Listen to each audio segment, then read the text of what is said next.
CUA 7 retake. Number 1, solve for x.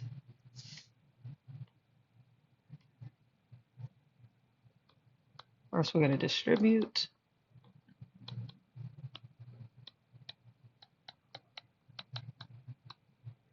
And we're going to combine the like terms.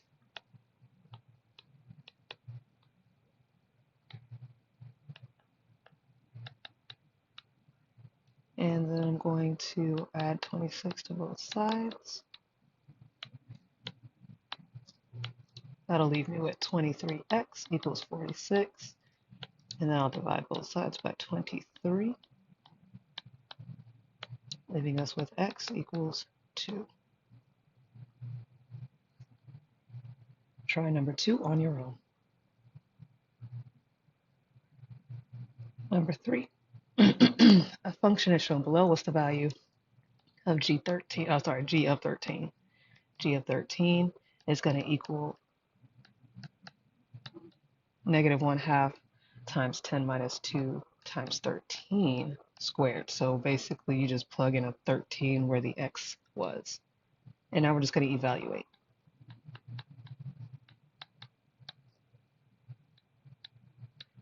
Make sure that you're using PEMDAS. So first, we're doing the parentheses.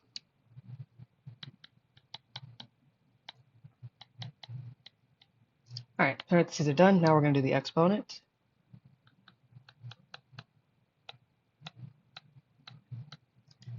Now we're going to do multiplication. And we're done. So put the whole thing. So G of 13 equals negative 128.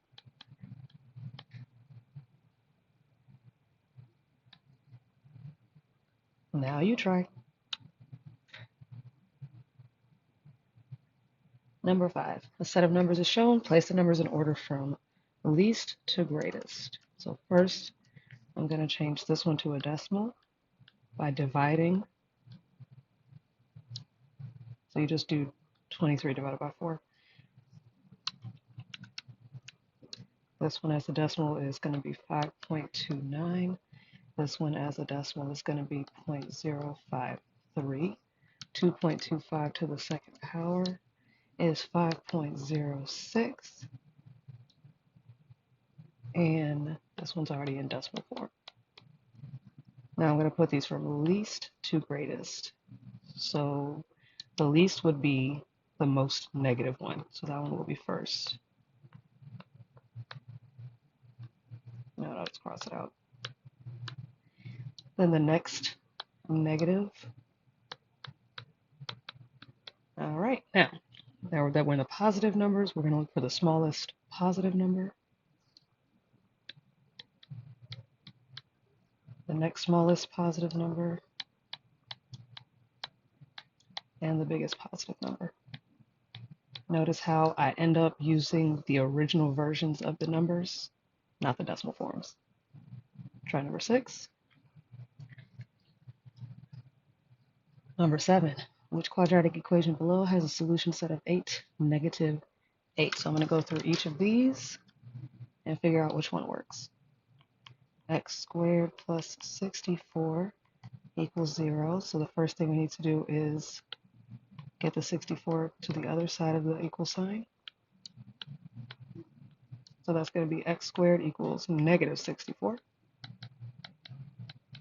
And to get rid of the x squared, we're going to take the square root.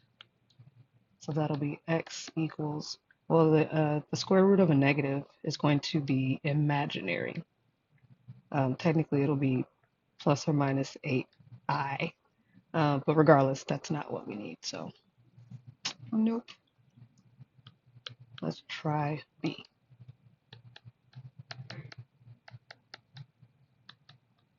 So we could try to factor this. We could try to do the quadratic formula to figure out what the solutions are. So if we do the quadratic formula,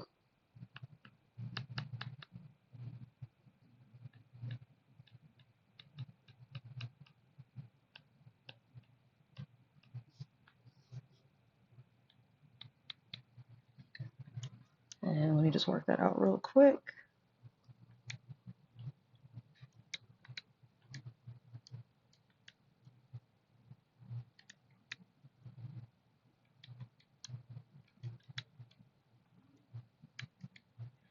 And for the positive one, I got 0.8989, blah, blah, blah, blah, blah. Anyway, that's not the answer we need, so it's not that one. Let's try this one. All right, this one I could easily factor. It could be x plus, oh wait, can I?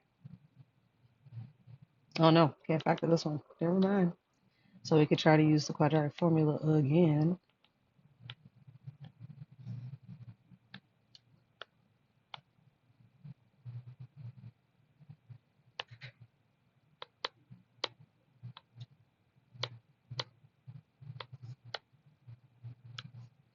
All right, so let's see what I get when I substitute the numbers.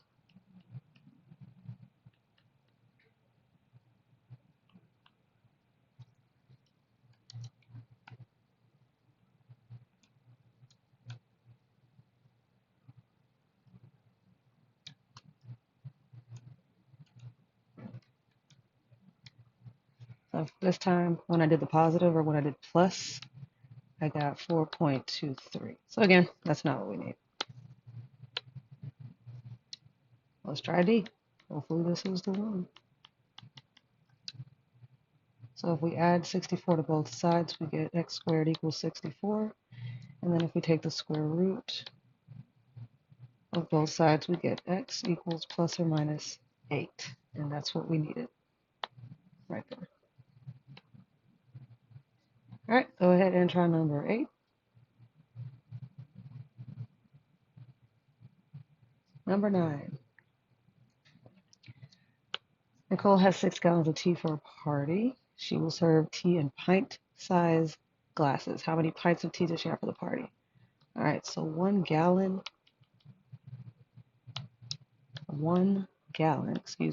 is the same as 8 pints. So she has 6 gallons. We need to figure out how many pints that is. So we cross multiply, and we get 48 equals x, so 48 pints. Go ahead and try number 10.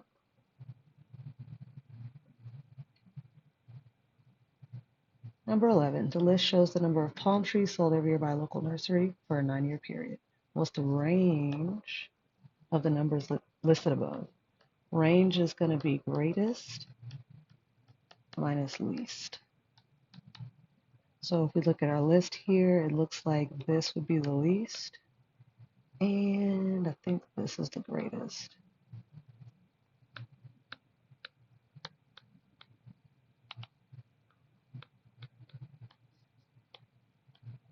So the range is 59. Try number 12.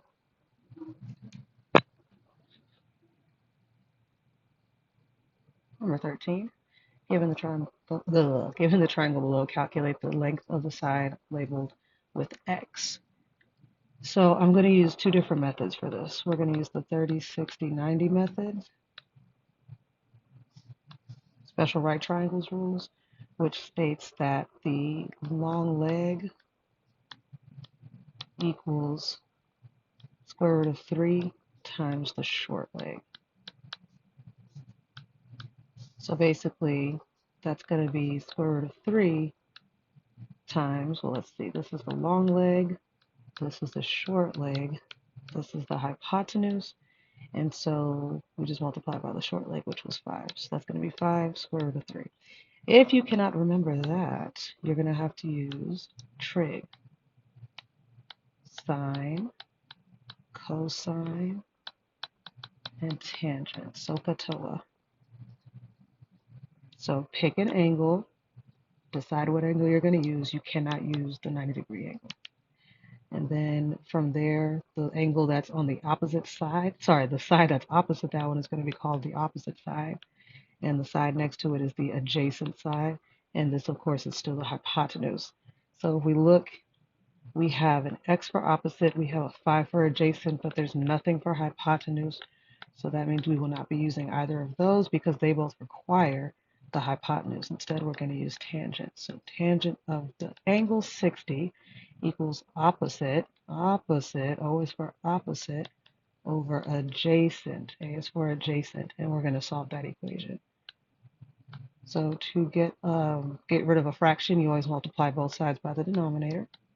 And that will cancel out the denominator. So now we have 5 times tangent of 60 equals x. When you put this in your calculator, put parentheses around the 60, and you should get like 8.66.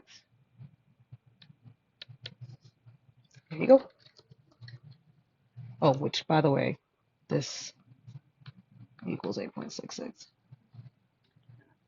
Try number 14.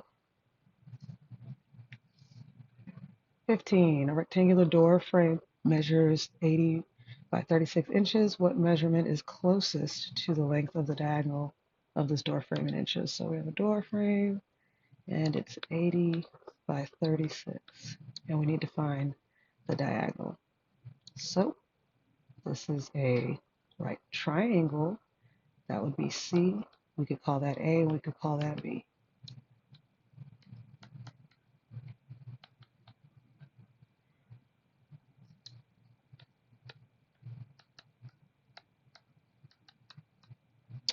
All right, so I'm going to go ahead and square 36, and I'm going to square 80 and add those together. And then to get rid of that squared from the C, I'm going to take the square root. And that should give us about 87.7.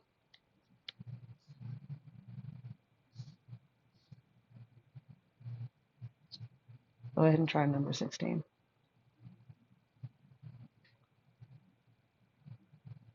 Number 17, the table below displays the number of 4-year-olds at an Ivy League daycare who can tie their shoes and those who cannot. What's the probability that a 4-year-old boy can tie his shoes? So we want the probability that the kid can tie their shoes given they're a boy.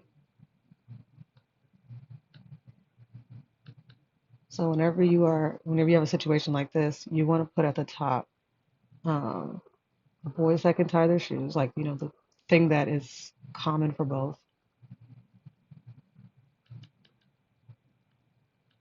over boys. So out of the boys, because we're trying to figure out what's the probability that a 4-year-old boy can tie his shoes. So we want to take the number of boys that can tie their shoes out of the total number of boys. Let's see, total number of boys. We're going to have to add these two together. So that'll be 52, and the ones who can tie their shoes, 34.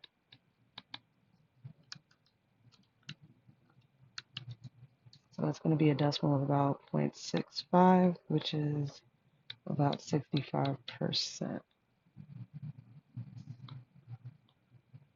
Go ahead and try number 18.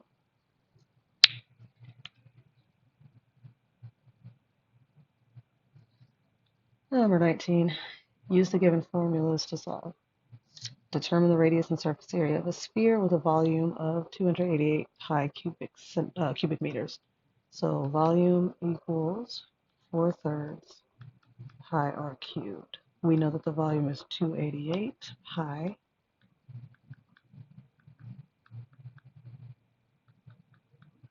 So off rip, I see that I can cancel pi from both sides, and if you're not sure why, I'll show you why. That's why. So now we just have 288 equals 4/3 r cubed. Now we can divide both sides by 4/3, aka multiply both sides by 3/4. And we should get 216.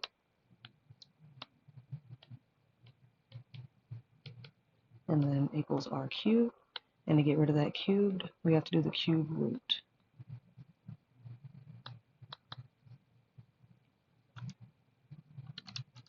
And that's 6. So the radius is 6. Surface area.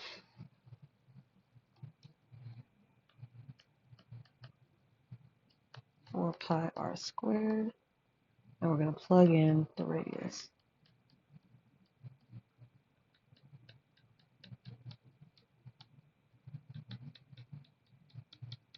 And there you go. Let's try number 20. Number 21. A marble is drawn at random from a bag containing 8 red, 7 yellow, 6 green, and 5 purple marbles. What's the probability that the marble drawn is yellow? So we know we have 7 yellow. Let's count the total. It's 26. And this is already in simplest form, so I can change it to decimal form and percent form. So any of those forms would be the correct answer. Try number 22. 23. If Jason can solve 7 math problems in 10 minutes, how long will it take him to solve 30 math problems at that same rate? So let's cross multiply.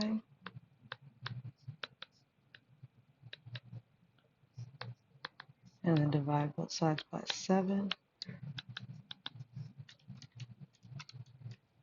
So we get 42.85,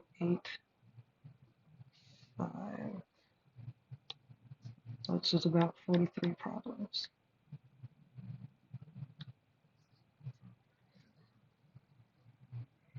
If Yasmin can solve 2 math problems in 5 minutes, go ahead and try number 24. Sorry. All right, figure ABCD is graphed below. If it's translated 6 units right, 3 units up, then reflected over the y-axis, what would be the coordinates of A prime, A double prime, B double prime, C double prime, and D double prime? So we got to go 6 units right.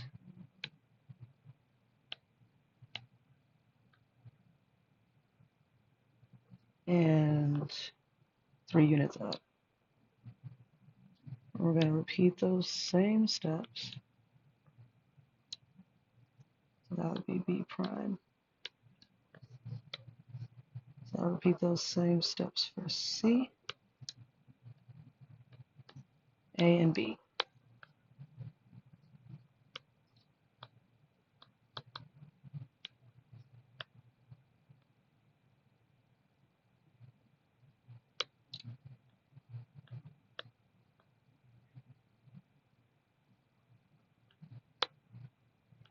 All right, now we have to reflect over the y-axis. To reflect across the y-axis, we simply count the same distance from the y-axis on the other side.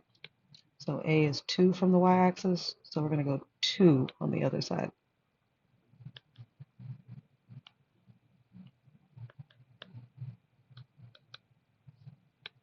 B is 1, 2, 3, 4, so we're going to go 1, 2, 3, 4.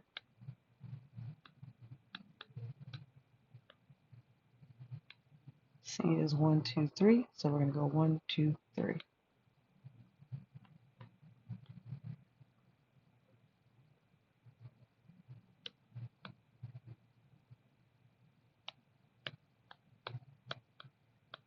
Alrighty.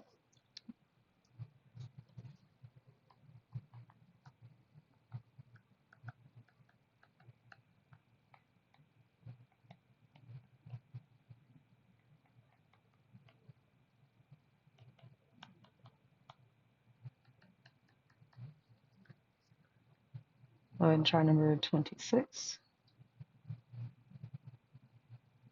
Number 27. We need to find the lateral surface area, which equals perimeter of the base times the height. This is the base. The perimeter of the base is going to be 2 plus 2, or 2 times 2, plus 4.6 plus 4.6, or 2 times 4.6.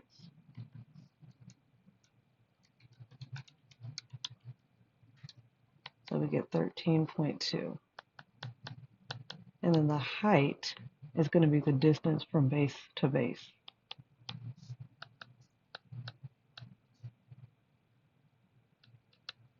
Oh, there you go, 132 square inches. Go ahead and try number 28. 29. A survey was conducted of 1,100 students to see what animals students prefer for the new mascot. Based on the circle graph, how many more students selected eagle than jaguar? Oops, than jaguar. Can't spell.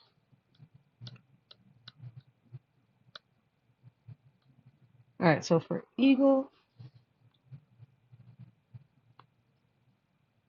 was 21%.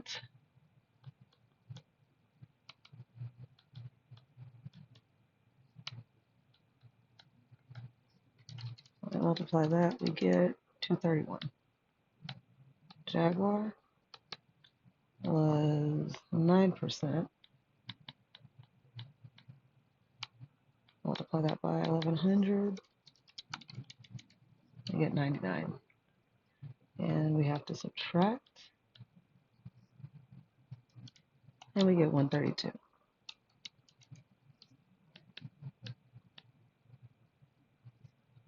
Go ahead and try number 30.